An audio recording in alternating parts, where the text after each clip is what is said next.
나의 자녀들아, 내가 이것을 너희에게 쓰면 너희로 죄를 범하지 않게 하려 함이라. 만일 누가 죄를 범하여도 아버지 앞에서 우리에게 대언자가 있으니 곧 의로우신 예수 그리스도시라. 그는 우리 죄를 위한 화목 제물이니 우리만 위할 뿐 아니요 온 세상의 죄를 위하심이라. 아멘. 아멘. 아시는 대로 저는 지난 월요일과 화요일에 또 한 분의 장례를 집례했습니다. 이번이 제가 목회자 되고 6번째 집례하는 장례였습니다. 이 6분이 다 돌아가신 이유가 다르고 그리고 산 날도 다르지만 그 6분의 공통점, 아니 우리 모든 사람의 공통점이 있는데 그것은 무엇이냐면 우리는 반드시 죽은 후에 하나님 앞에 서게 된다는 것입니다. 사람이 죽어서 하나님 앞에 실제로 서서 하나님을 본다는 것은 아마 굉장히 충격적인 일이 될 것이라고 저는 믿습니다. 욥기 마지막 부분에 보면 욥에게 하나님께서 나타나십니다. 그때 욥이 그 전까지는 하나님이 정말 계시다면 어떻게 제게 이러실 수가 있습니까? 그리고 계속해서 항변하던 욥이 하나님을 실제로 뵙는 순간에 이렇게 주님 앞에 고백하게 됩니다. 내가 주께 대하여 귀로 듣기만 하였사오나 이제는 눈으로 주를 배움나이다. 그러므로 내가 스스로 거두어드리고 티끌과 재 가운데서 회개하나이다. 이렇게 고백합니다. 우리가 심판대 앞에 서서 하나님을 뵙게 되는 그 순간에 우리의 마음이 다 이와 같을 겁니다. 엄청난 충격일 거라고 저는 믿습니다. 말로만 듣던 하나님, 그리고 그저 관념 속으로만 믿던 하나님을 실제 우리 눈으로 배울 때 분명히 충격이 될 것이라는 것입니다. 세상에 하나님이 계시네, 정말로 계시네. 그리고 나면 무슨 생각이 들까요? 그러면 이제 순서가 어떻게 진행되는 걸까? 첫째, 심판을 받겠구나. 그리고 그 심판에 따라 영원한 생명으로 들어가든지 영원한 멸망으로 들어가겠구나. 이것을 알게 되면서 마음속이 정말 두렵고 떨림이, 진짜 두렵고 떨림이 그 사람 가운데 임하게 될 겁니다. 믿는 사람은 심판대에 안 선다 이렇게 생각하시는 분들이 가끔 있습니다. 그런데 신약 성경이 온통 믿는 자의 심판에 관한 이야기로 가득 차 있습니다. 혹시라도 찾고 싶으신 분이 있으면 저한테 물어보시면 알려드리겠습니다. 그러니까 우리는 다 심판대 앞에 서게 됩니다. 그리고 우리의 마음의 생각, 말과 행동의 모든 것이 다 주님 앞에 심판을 받게 됩니다. 만약에 나는 알지도 못했던 죄들, 나는 잊어버렸다고 생각하던 마음과 말과 행동의 모든 죄들, 나는 아무도 보지 않는 데서 생각하고 행했다고 생각하던 모든 죄들이 하나님 앞에 벌거벗은 것처럼 다 드러나게 될 때, 그때 우리가 느낄 부끄러움, 충격은 사람의 말로 표현하지 못할 것입니다. 그리고 이제 하나님께서 최후의 판결을 내리시려고 할 그때에 오늘 본문의 말씀은 바로 그때 예수 그리스도께서 예수님을 정말로 믿은 사람들을 위해서 대언자가 되신다, 이렇게 말씀하고 있는 것입니다. 대언자라는 말의 원어는요, 법정에서 사용하면 변호사라는 그런 뜻입니다. 변호사의 단어가 대언자랑 똑같은 단어라는 거죠. 예수님은 우리의 변호사가 되십니다. 변호사도 그냥 변호사가 아니고요, 한 번 변호하시겠다고 마음을 먹으시면 100%의 승률을 자랑하시는 변호사시고, 당신이 변호하는 사람들을 위해서 목숨까지 아끼지 않고 내어주실 사랑의 변호사이십니다. 만약에 그렇다면 우리 인생에서 가장 중요한 것은 무엇입니까? 그것은 바로 예수님께서 우리의 변호사가 되시도록 예수님을 우리의 삶 가운데 모시는 것인 줄 믿습니다. 예수님이 우리의 변호사가 되시는 복된 성도 되시기를 예수 이름으로 축원합니다. 복음은 무엇이냐? 우리에게 이런 변호사가 계시다는 것과 어떻게 하면 이분을 우리의 변호사로 모실 수 있는지를 가르쳐주는 기쁜 소식입니다. 오늘은 이것에 관해서 어떻게 하면 예수님이 우리의 변호사가 되실 수 있는지에 관해서 이야기를 좀 나눠보도록 하겠습니다. 첫째로 예수님이 나의 변호사가 되시려면 복음을 믿어야 됩니다. 오늘 본문을 보니까 예수님께서 우리의 죄를 위한 화목 제물이 되셨다 이렇게 이야기합니다. 예수님이 십자가에 달려 돌아가셔서 우리의 죄를 씻으셨습니다. 그리고 우리가 당할 모든 형벌을 대신 당하셨습니다. 이것을 믿는 사람은 그 사람을 위해서 주님께서 대언해 주신다는 말씀입니다. 그런데 십자가가 내 십자가가 되는 것이 이게 그렇게 말처럼 아무에게나 이루어진 일이 아니라는 게 문제입니다. 교회를 우리가 다 다니지 않습니까? 교회 다니시는 분들이 앉아있는 그런 자리지요. 그런데 십자가가 처음에는 어떻게 느껴지냐면요, 여지껏 이 땅에 살았던 모든 사람들을 위해서 주님이 흘리신 피, 그 공로 이렇게 생각합니다. 다시 말해서 여지껏 이 땅에 살았던 사람들이 1000억이라고 하면 나는 1000억분의 1만큼의 은혜를 받았다 이런 생각을 하게 되는 거죠. 감사하긴 감사하지만 그 감사가 절절하지는 않은 것입니다. 그런데 여러분, 우리가 정말로 하나님 주신 감동으로 예수님을 믿는 순간에 어떻게 됩니까? 어떻게 돼요? 그때부터 그 십자가가 내 십자가가 됩니다. 이 땅에 아무도 없고 오직 나 한 사람만 있다 할지라도 우리 주님께서 나를 위해서 반드시 십자가의 고난을 당하셨을 것이다 라는 그 절절한 사랑이 우리 심령 가운데 들어오게 되는 순간에 뭐예요? 그 십자가가 내 십자가가 되는 것입니다. 이렇게 그 십자가가 내 십자가가 된 사람, 예수님을 알아가면 알아갈수록 정말로 천국이 있고 지옥이 있다는 사실을 알게 되고, 예수님 아니었으면 나는 그 심판대에서 속절없이 지옥으로 갈 수밖에 없었던 사람이었구나, 이것을 알게 되면 내 안에 감사가 넘치고 사랑이 넘칩니다. 이런 사람을 위해서 주님께서 심판대 앞에서 그의 죄를 위하여 대언해 주신다는 것입니다. 그 십자가가 내 십자가 되시는 거룩한 복 임하시기를 간절히 부탁드립니다. 두 번째, 다른 사람을 긍휼히 여겨주는 사람을 주님께서 긍휼히 여겨주시고 변호해 주십니다. 우리가 잘 아는 산상수훈 8복의 5번째 복이 뭡니까? 긍휼히 여기는 자는 복이 있나니 저들이 긍휼히 여김을 받을 것이다 이렇게 얘기합니다. 남을 긍휼히 여기는 사람은 하나님의 긍휼히 여기심을 받습니다. 하나님의 은혜가 내 안에 절절하고 충만하지 않을 때, 그 십자가가 내 십자가가 되지 않을 때 가장 먼저 나타나는 현상 중에 하나가 뭐냐면, 죄 짓는 사람, 믿음 없는 사람을 보고 깔보고 내려다보는 것입니다. 여러분 잘 아실 것은, 내가 누군가를 내려다보고 깔볼 때 위에서 하나님께서 내 뒤통수를 내려다보시고 그 사람을 비웃는다는 사실을 아셔야 됩니다.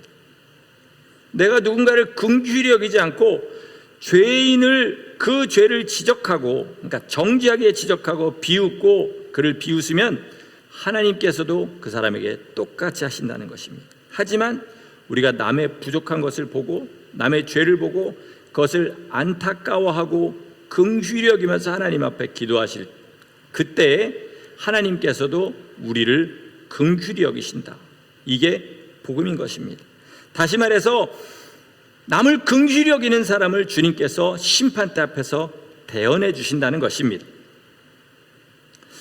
죄를 가지고 심판대 앞에 나가는 그게 얼마나 두려울지 한번 생각해 보시기 바랍니다.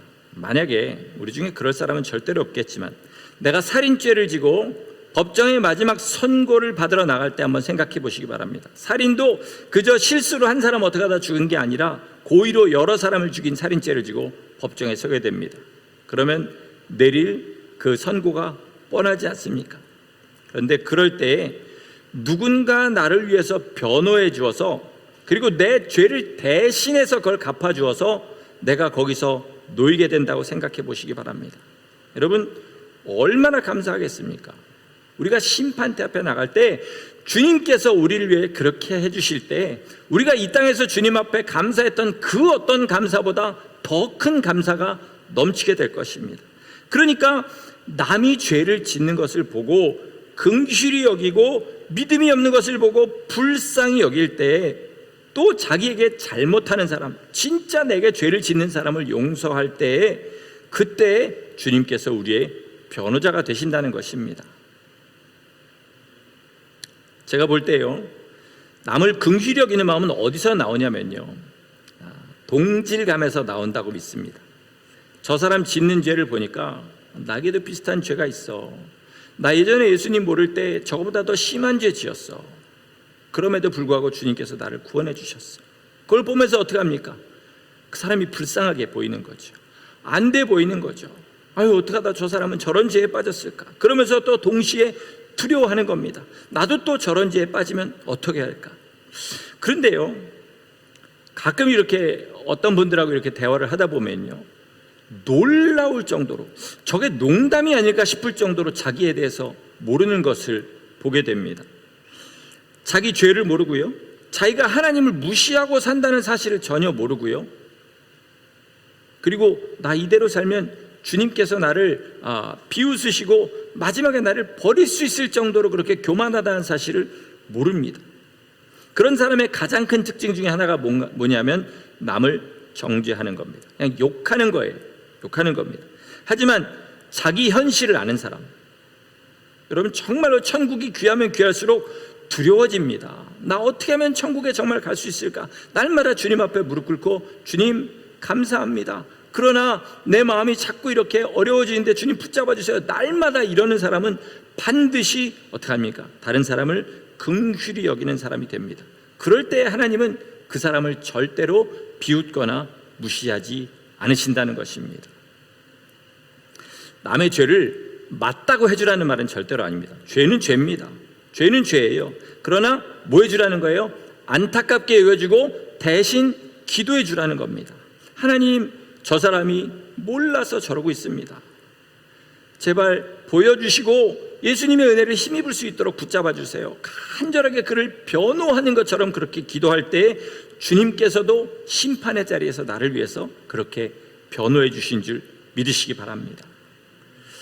또 우리가 계속해서 그 사람을 사랑으로 권면해 줄 때, 죄 짓는 거 내버려 둬서는 안 됩니다. 성도님, 이렇게 살아서는 안 됩니다. 그리고 계속 주의 말씀으로 권면해 줄 때 내가 아무리 미련하고 내가 하나님 뜻대로 사는 것이 부족하다 할지라도 주님께서 끝까지 나를 포기하지 않으시고 인도해 주십니다. 그러니까 내가 남을 위해서 중보 기도하고 또 내가 남을 권면하고 사랑하는 것의 가장 큰 수혜자는 누구냐면 사실은 나 자신입니다. 여러분, 왜 우리가 남을 사랑해야 되는지 아십니까? 내가 너희를 사랑할수록 나는 사랑을 덜 받겠느냐. 바울이 그렇게 얘기하는 것처럼 우리가 다른 사람을 사랑하고 긍휼히 여겨줄 때 주님의 사랑을 더 풍성하게 받고 주님의 긍휼하심을 더 풍성하게 받게 됩니다. 그러므로 여러분, 꼭 다른 사람을 긍휼히 여겨주시기를 간절히 부탁드립니다. 그럴 때 주님께서 우리를 심판의 자리에서 우리를 위해 변호해 주실 것입니다. 세 번째, 주님께서는 모든 문제를 자기에게 돌리는 사람을 변호해 주십니다.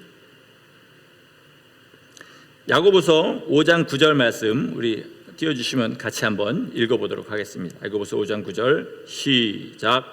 형제들아, 서로 원망하지 말라. 그리하여 보라, 심판주가 문 밖에 서 계시니라. 아멘. 모든 문제는요, 다 자기 탓입니다.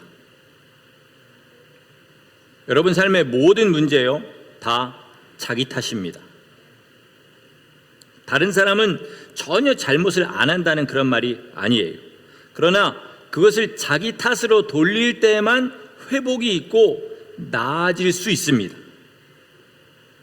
만약에 제가 지금 설교를 하는데요, 제 설교를 듣고 전혀 은혜를 받지 못하는 분이 있다고 해보겠습니다. 제 입장에서 그것은 전적으로 제 탓입니다.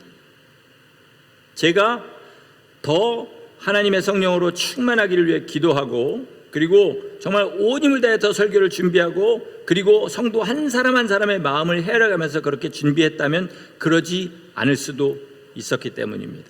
그러나 은혜를 받지 못하는 사람의 입장에서는 그것도 역시 그 사람 탓입니다. 왜 그렇습니까? 예배를 위해 그만큼 더 온 힘을 다해 준비하고 하나님의 은혜를 갈급하며 나갈 때 그저 설교에서 성경 구절 몇 구절 인용하는 것만으로도 충분히 은혜를 받을 수 있기 때문에 그렇습니다. 각자가 이렇게 하는 것이 주님의 뜻입니다. 주님께서 심판하시는 모습을 보면 우리 이것을 잘 알 수 있습니다. 계시록 21장에 보면요, 사람들이 이제 다 심판대 앞에 서게 됩니다. 그리고 주님께서 그 사람들을 심판하시는데 주님 앞에 책이 한 권 펼쳐져 있습니다. 그 책에는 뭐가 기록되어 있냐면 각 사람의 행위들이 기록되어 있습니다. 그리고 심판을 뭐에 따라서 하셔요? 각 사람의 행위대로 심판을 하십니다. 무슨 말이냐면요, 우리가 심판대 앞에 서서 주님, 제가 지은 죄는 저 사람이 나를 유혹해서 그랬습니다. 우리 목사님이 능력이 없어가지고 내가 성령 충만하지 못했습니다. 이런 얘기를 아무리 해봐야 내 심판에는 영향을 끼치지 않는다는 것입니다. 왜요? 각 사람의 행위대로 한 사람씩 심판을 받아요. 예를 들어서 내가 죄를 짓는데 어떤 사람이 일조를 했다. 그럼 그 사람은 그것을 가지고 주님 앞에 심판을 받는다는 것입니다. 우리가 세상 일을 잘 생각해 보면 알 수 있어요. 예를 들어서 살인범이 법정에 섰습니다. 대체적으로 흉악범들은요, 어린 시절을 굉장히 불우하게 산 사람들이 많습니다. 그래서 그 흉악범이 예를 들어서 어린 시절에 나 이렇게 불우하게 살아서 사람을 죽였습니다 할 때 용서해 줍니까? 용서 안 해줍니다. 그죠? 마찬가지로 우리가 하나님 앞에 섰을 때에는 내 죄를 있는 그대로 가지고 주님 앞에 심판을 받는 것입니다. 자, 주님께서 우리의 죄를 씻으시려면 가장 먼저 뭐가 있어야 됩니까? 가장 먼저 뭐가 있어야 돼요? 나의 인정이 있어야 됩니다. 주님, 이것은 제 죄입니다 할 때 주님께서 내 죄를 씻으시는 것입니다. 그러니까 남의 탓의 가장 큰 문제는 뭐예요? 변호해 줄 수가 없다는 거예요. 그 사람을 주님께서 우리를 심판대 앞에서 변호해 주시려고 해도 자기의 죄의 문제를 남을 원망하니까 그 사람은 도저히 해 주실 말씀이 없는 것입니다. 여러분, 주님께서 심판대 앞에서 나를 위해 변호해 주기를 다 원하신 줄 믿습니다. 그렇다면요, 내 삶의 모든 죄를 찾아서 그걸 내 탓으로 그렇게 돌리고 주님의 도우심을 구하시기를 바랍니다. 그럴 때 주님께서 내 죄를 위하여 대언해 주십니다.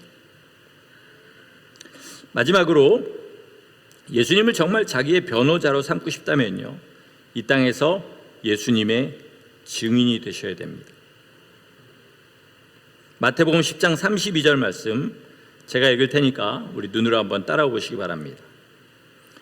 누구든지 사람 앞에서 나를 시인하면 나도 하늘에 계신 내 아버지 앞에서 그를 시인할 것이요, 누구든지 사람 앞에서 나를 부인하면 나도 하늘에 계신 내 아버지 앞에서 그를 부인하리라. 아멘. 여기서요, 다 문제가 없는데요, 시인과 부인이라는 것을요, 내 나름대로 해석하지 마시고 주님은 어떤 뜻으로 이야기하셨냐, 이거를 아는 것이 우리가 주님께서 우리를 시인하시게 하는 그 키워드입니다. 주님을 시인한다는 말은요, 똑같은 말을 썼어요. 네가 시인하면 나도 시인할 것이에요. 두 가지가 똑같은 단어입니다. 그럼 주님께서 우리를 시인하신 것이 무엇인지를 생각해 보면 우리가 어떻게 주님을 시인하는 것인지 알 수 있습니다. 여러분, 주님께서 하늘 보좌에 가만히 앉아 계시다가 밑에서 사람들이 올라와서 심판대 앞에 서게 되면, 아, 왔니? 그래, 내가 널 시인한다, 이렇게 시인하셨습니까? 아니지요. 주님께서 우리를 시인하시기 위해서 뭘 하셨냐면요, 하나님이신 그분이 종의 형체롭게 이 땅에 오셨습니다. 태어나셔서 십자가에 돌아가실 때까지 인간이 겪을 수 있는 온갖 고초란 고초는 다 겪으셨습니다. 그리고 마지막에 십자가에서 물 한 방울, 피 한 방울 남겨놓지 않으시고 다 우리를 위하여 흘리셨습니다. 이것이 주님께서 우리를 시인하신 방법입니다. 그러면 주님께서 우리에게 너도 나를 시인하라 하실 때 주님이 원하시는 시인은 뭐겠습니까? 증인이 되라는 말이에요. 증인이 되라는 말은 법정 용어입니다. 대언자라는 말이 법정 용어인 것처럼 증인도 법정 용어예요. 우리가 법정에 나가서 증언을 한다고 해보겠습니다. 그러면요, 내 증언이 잘못됐을 경우에 어떤 방식으로도 내가 내 증언에 책임을 지겠다라는 뜻으로 증언을 하는 것입니다. 왜 그렇습니까? 내 증언이 이 사람을 살릴 수도 있고 죽일 수도 있기 때문에 그렇습니다. 예수님의 증인이 된다는 것은요, 우리의 인생을 거는 행위입니다. 여러분이 인정을 하든 하지 않으시든 정말로 예수님을 시인하는 일에 내 인생을 걸지 않은 사람은 주님께서도 우리를 시인하지 않으십니다. 순교자들은 처음부터 죽겠다고 작정하고 순교자가 된 것이 아닙니다. 예수님을 적극적으로 시인합니다. 믿지 않는 그런 지방에 가서도 온 힘을 다해서 예수님을 증거하고 증인이 되고 시인하는 겁니다. 그러다가 어느 순간에 더 이상 예수님을 시인하면 목숨이 위태한 순간이 오게 됩니다. 그때에도 어떻게 한 거예요? 예수님을 시인한 겁니다. 그랬기 때문에 순교자가 된 것입니다. 여러분, 우리가 예수님을 시인하기 위해서 다 당장 목숨을 걸어야 할 필요는 없습니다. 그런 이야기를 하는 것은 아니에요. 그러나 내가 예수님을 시인하기 위해서 목숨까지도 걸 만큼 거기에 심각하지 않다면 그것은 예수님을 시인하는 것이 아니라는 것입니다. 그런데 주님을 시인한다는 것은 꼭 이렇게 심각하게 고난만 받는 것은 아닙니다. 동시에 축복의 통로가 되는 것입니다. 내가 예수님으로 말미암아 생명 얻었습니다. 주님, 나 이 생명의 기쁨을 풍성하게 다른 사람에게도 전하기를 원합니다. 그렇게 해서 여러분 전도해 보시면요, 예수님을 증거해 보시면 나 때문에, 내가 전도한 것 때문에 어떤 사람이 예수님을 믿게 됐습니다. 그리고 그 사람이 예수님이 주신 기쁨을 누리게 돼요. 여러분, 그럴 때 이 사람이 좋습니까? 내가 더 좋습니까? 경험해 보신 분은 알죠. 이 사람이 누리는 기쁨만큼 나도 정말로 기쁩니다. 그렇지 않습니까? 경험해 보신 적이 없나요? 전도에서 내가 예수님의 증인돼서 생명을 주었을 때 여기서도 생명의 기쁨이 풍성하게 나타나면 이 사람도 풍성해지고 나도 풍성해집니다. 이게 축복의 통로가 받는 복인 줄 믿으시기 바랍니다. 컴패션이라는 선교단체 얘기를 들어보신 적이 있는지 모르겠습니다. 이번에 우리 교회에서도 그분들이 하는 것과 이제 비슷한 종류의 사역을 하게 되면서 이제 어떻게 하다 그것을 알게 되었는데요. 알고 보니 이 컴패션이라는 선교단체가 생긴 이유가 우리나라의 6.25 사변 때문이었습니다. 스완슨이라는 목사님이 6.25 사변 후에 1953년 이제 전쟁이 끝날 무렵에 한국에 방문을 했는데 이거는 뭐 정말 처참무인 지경인 거죠. 특별히 길바닥에서 죽어가는 고아들이 너무 많은 거예요. 여름에 방문을 했는데 얘네들 겨울 되면 분명히 얼어 죽는다. 이게 눈에 뻔하게 보이는 거예요. 그래서 미국으로 돌아가서 지금 한국이란 나라의 전쟁에 이렇게 많은 아이들이 이렇게 죽어가고 있고 한국의 겨울 참 혹독한데 이제 곧 그 겨울이 옵니다. 우리 한 사람이 아이들 하나씩만 맡아가지고 그들이 굶어 죽지 않도록 얼어 죽지 않도록 그리고 교육을 받고 예수님을 만날 수 있도록 그렇게 도웁시다. 열심히 해서 그때부터 시작한 것이 컴패션이라는 단체의 시작이 되어서 지금은 세계 여러 나라의 많은 아이들을 돕고 있습니다. 그 컴패션이라는 단체가 1953년부터 1994년까지 41년간 한국에서 활동했는데 그동안 고아들을 먹여 살리고 그리고 그들은 긍휼 사역만 한 게 아니라 꼭 1대1로 전도를 했습니다. 그래서 살린 아이들의 숫자가 10만 명이 넘는다고 합니다. 그래서 이제 1994년쯤 되었을 때 이제 이 나라는 더 이상 우리의 도움이 필요하지 않다. 그래서 컴패션은 더 어려운 나라를 향해서 떠나게 되었습니다. 그리고 그 후 9년 후에 2003년도에 우리나라는 컴패션의 10번째 후원국이 되었습니다. 그러니까 후원을 받던 나라가 후원을 하는 나라로 변한 것입니다. 이 일이 어떻게 이루어졌냐면요, 컴패션 때문에 살게 된 그런 어엿한 신앙인이 되고 그리고 어엿한 사회인이 된 사람들이 모임을 가지기 시작했어요. 350명 정도가. 그러면서 컴패션에다 요구를 합니다. 우리도 후원국이 될 수 있게 해주세요. 근데 컴패션 측에서는 아직 한국은 그럴 만큼의 능력은 안 된다 생각한다. 그리고 거절을 했어요. 근데 이 사람들이 컴패션의 대표들을 정말 반강제로 한국으로 초청합니다. 그리고 컨벤션을 열어요. 거기서 이분들이 이 얘기를 했는데 컴패션이 그때까지는 이제 다음 후원국으로 독일을 생각하고 있었는데 모든 걸 다 중지하고 대한민국을 선택하게 되었습니다. 무슨 말을 했냐면요, 우리 민족은 이대로 하나님 앞에 선다면 지난 오랜 세월 동안에 도움을 받아서, 다른 사람들의 도움을 받아서 이렇게 되었습니다라는 절반의 스토리밖에는 하나님 앞에 아뢰 것이 없습니다. 우리도 도움받은 대로 다른 사람들을 도와서 나머지 절반의 스토리를 쓸 수 있도록 우리를 사용해 주십시오. 그렇게 간절하게 부탁을 했습니다. 그래서 어떻게 됐습니까? 10번째 후원국이 되고 지난 18년간 대한민국은 세계에서 12만 명의 아이들을 살리는 그런 사역을 할 수 있게 되었다고 합니다. 받았으면 주는 것이 시인하는 것입니다.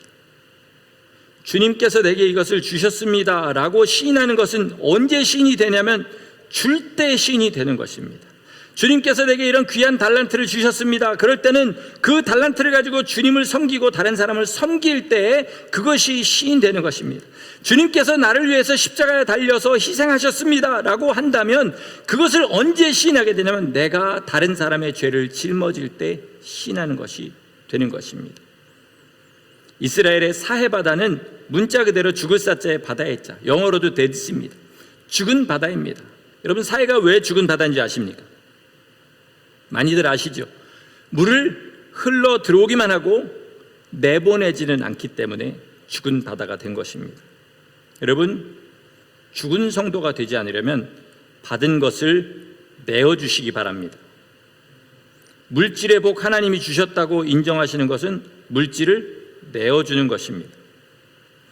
나를 건강의 복을 주셨다고 인정하는 것은 내 건강을 가지고 전도하고 하나님의 사람들을, 또 어려운 사람들을 섬기는 것입니다. 내게 주님이 생명 주셨다고 시인하는 것은 그 생명을 다른 사람에게 주는 것입니다. 이 컴패션의 한국 대표가 되시는 목사님의 간증 이야기 하나만 하고 말씀을 마치도록 하겠습니다.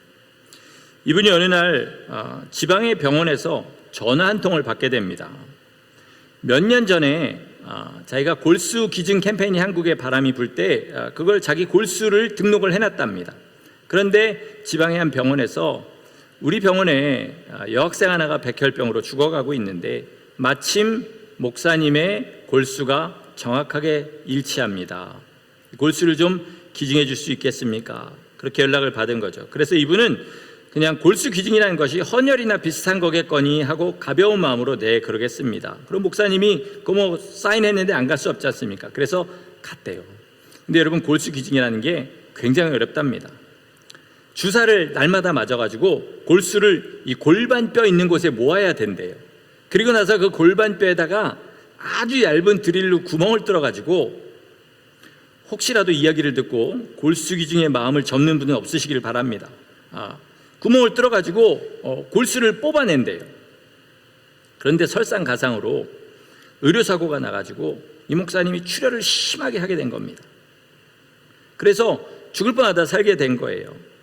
어쨌건 그렇게 우여곡절 끝에 골수 기증을 마치고, 그리고 돌아와서 그 여학생이 건강하게 잘 지낸다, 이 말을 위안으로 삼고 한 1년 정도가 지났는데 전화가 온 거예요. 그 병원에서 또 그 여학생이 백혈병이 재발되었습니다. 지난번에 그런 의료사고까지 있는데 저희가 이런 부탁을 드리는 것이 말도 안 되는 줄 알지만 한 번 목사님의 골수를 기증받으면 그 다음부터는 다른 사람의 골수를 기증받을 수가 없습니다.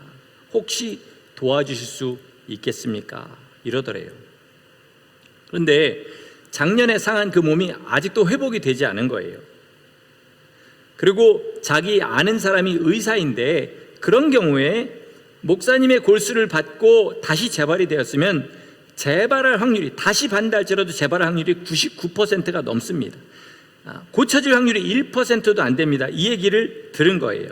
그래서 정중하게 거절했답니다. 근데 자기 마음에 사실 가장 큰 건 뭐냐면 그걸 다시 하기가 너무 무섭고 고통스러울까 봐 두려웠다는 거죠.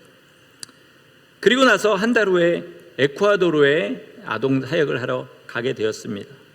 거기서 그 어려운 아이들 돌보면서 이렇게 있는데 하나님께서 이제 마음에 자꾸 부담을 주시는 거죠. 야, 너는 죽어가는 아이는 내버려 두고 여기 와서 이러고 있는 게 정말 맞는 거냐, 이런 이제 부담감이 자기 마음에 계속 있는 겁니다. 그래서 그 부담감이 올 때마다 같이 사역 간 사람들에게 물었답니다.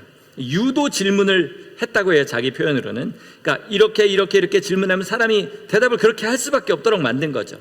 내가 작년에 이 일을 했는데 죽을 뻔했고 지금 아직 목이 회복이 안 됐고 그리고 살 확률이 1%도 안 되는데 이거 해야 되겠습니까? 그러니까 모든 사람들이 다 아니요, 목사님 안 하시는 게 맞는 것 같습니다, 이렇게 얘기를 하더라는 거예요. 마지막 한 분한테만 안 물어봤답니다. 기회가 없어서. 이제 그분은 소아과 의사고 장로님이셨다고 해요. 일을 마치고 이제 숙소로 돌아가는 그 버스 안에서 그 장로님과 이제 같이 앉게 된 거죠. 그래서 이렇게 또 똑같은 방식으로 물어봤답니다. 그랬더니 그 장로님이 숨을 크게 들이쉬더니 목사님 하시지요, 이러더라는 거예요. 그리고 다시 한번 어렵사리 숨을 크게 들이쉬더니 제 아들이 백혈병으로 죽었습니다. 제가 그래서 소아과 의사가 되었습니다. 그 여학생의 부모가 예수님을 안 믿는다면서요. 목사님, 전도의 기회가 되지 않겠습니까? 이러시더라는 거예요. 목사의 뼈를 때리는 말을 한 거지요. 그 후로 호텔방에 들어갈 때까지 한마디도 아무랑도 하지 않았답니다. 그리고 호텔방에 들어가자마자 무릎 꿇고 하나님 앞에 기도하기 시작한 거예요. 하나님 제 사정 아시지 않습니까? 작년에도 그렇게 힘들었는데 이번에도 그러다가 혹시라도 무슨 일이 생기면 저 어떻게 합니까? 이 아이들은 어떻게 합니까? 이러고 계속 하나님 앞에 기도를 하는데 하나님이 한 말씀을 딱 주시더랍니다. 그 말을 듣고 바로 일어나서 한국에 전화해서 나 한국에 들어가면 인천공항에서 바로 그 병원으로 갈 수 있게 다 스케줄을 해놔라. 그리고 가자마자 골수 이식하겠다. 그리고 나서 그 학생 어머니에게 편지를 쓰기 시작합니다. 그런 이식, 기증하고 이러면 절대로 서로 간에 알 수는 없답니다. 그러니까 무명으로 이렇게 뭐라 그럽니까? 어너니머스로 이렇게 왔다 갔다 하면서 받을 수 있는 거죠. 거기다가 시작을 이렇게 썼답니다. 저는 부끄러운 목사입니다. 그리고 그간에 일어났던 일을 쭉 쓴 거예요. 그리고 하나님께서 내가 기도하는데 이렇게 말씀하셔서 제가 이번에 또 골수를 기증하려고 합니다. 저랑 같이 제가 믿는 하나님께 기도하시지 않겠습니까? 하나님께서 이 일을 통해서 살리시면 하나님을 찬양할 것이고 만약에 이 아이를 데려가신다면 죽더라도 천국 가야 될 거 아니겠습니까? 이렇게 편지를 써서 보낸 거예요. 그랬더니 이 엄마가 골수 기증하기 전날에 보낸 편지가 도착을 한 거예요. 장장 5장을 써서 보냈더랍니다. 편지 한 장 한 장마다 엄마가 쓰면서 흘린 눈물이 방울방울 떨어져 있더래요. 그 편지의 내용은 이렇습니다. 처음부터 끝까지 하는 말은 감사합니다, 고맙습니다. 한 번 하는 것도 얼마나 어려운 줄 아는데 2번이나 이렇게 해주시니 정말 어찌할 바를 모르겠습니다. 목사님이 믿으시는 그 예수님 저는 잘 모르지만 이번에 정말로 온 힘을 다해서 기도하겠습니다, 이렇게 써서 보내셨더래요. 그리고 이 목사님은 골수를 기증했습니다. 그리고 기적이 일어났습니다. 1%도 안 된다는 그 확률이 제대로 일을 해가지고 골수가 제대로 그 여학생의 몸에 자리 잡게 되고 그리고 이 학생은 건강하게 살게 되었습니다. 그리고 이 모든 가족은 예수님을 구주로 영접하고 신앙생활을 하게 됐고요. 또 놀라운 것은 그 아버지가 내 딸이 골수를 기증받아서 살게 되었는데 나라고 가만히 있을 수 없다 그래서 다른 사람에게 골수를 기증하는 일까지 생겼다는 것입니다. 그 호텔방에서 하나님께서 이 목사님에게 한 말은 이것이었습니다. 내가 너의 사정을 너무 잘 안다. 네 두려움이 뭔지도 너무 잘 안다. 네가 여지껏 할 만큼 했다는 사실도 내가 너무 잘 안다. 그러나 만약에 그 아이가 네 딸이었다고 해도 1%의 가망성이 없다고 해서 너 거기서 포기하겠니? 그 아이는 내 딸이다. 내 생명이다. 이렇게 말씀하시더래요. 그 말을 듣고 만약에 거기서 불순종하면 믿는 사람도 아니고 목사도 아니죠. 그래서 모든 것 다 내려놓고 그 고통스러운 과정을 다시 두려움을 무릅쓰고 하게 되었다는 것입니다. 여러분, 이게 바로 예수님을 시인하는 삶입니다. 나는 아무것도 예수님 위해서 희생하지 않고 그저 누리려고만 하는 사람, 그 삶이 어떻게 해서 예수님을 시인하는 삶이 되겠습니까? 믿는 사람끼리 보아도 저건 아니라고 생각하는 그 삶이 어떻게 예수님을 시인하는 삶이 되겠냐는 것입니다. 예수님의 축복이요, 내 희생을 통해 내 섬김을 통해 전해지는 것이 바로 예수님을 가장 시인하는 길인 줄 믿으시기 바랍니다. 그래서 우리가 이렇게 살아서는 안 된다고 항상 말씀을 드리는 거예요. 주님이 심판대 앞에서 나를 시인하시도록 하려면 내 삶 전체가 예수님을 시인하는 삶이 되어야 되는데, 정말로 아주 미세한 부분, 그것도 정말로 목이 눈물만큼 가끔씩 예수님에게 하는 것을 마치 내가 굉장한 증인이라도 된 것처럼 그렇게 사는 것은 절대로 예수님을 시인하는 삶도 아닐 뿐더러, 그런 사람을 위해서 예수님이 십자가 마지막 심판대 앞에서 변호해 주시지도 않는다는 것입니다. 예수님의 십자가가 내 이야기가 되시기를 축원합니다. 믿음 없는 사람들을 내 죄를 바라보면서 나도 이렇게 죄인인데 저 사람들도 죄인이구나 생각하면서 불쌍히 여기시고 기도로 변호해 주시기를 바랍니다.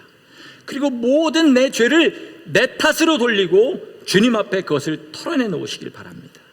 그리고 마지막으로 내가 받은 은혜를 가지고 다른 사람들을 주님이 주신 모든 것을 가지고 섬기면서 주님을 온 힘 다해서 시인하는 삶을 살다가 주의 심판대 앞에 갔을 때, 왔니?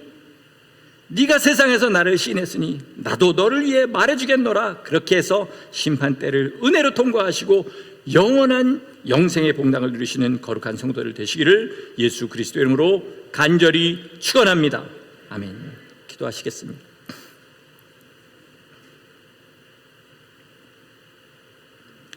하나님, 주께서 우리에게 주신 은혜가 언제나 절절한 감사로 우리 심령 가운데 있게 하여 주시옵소서.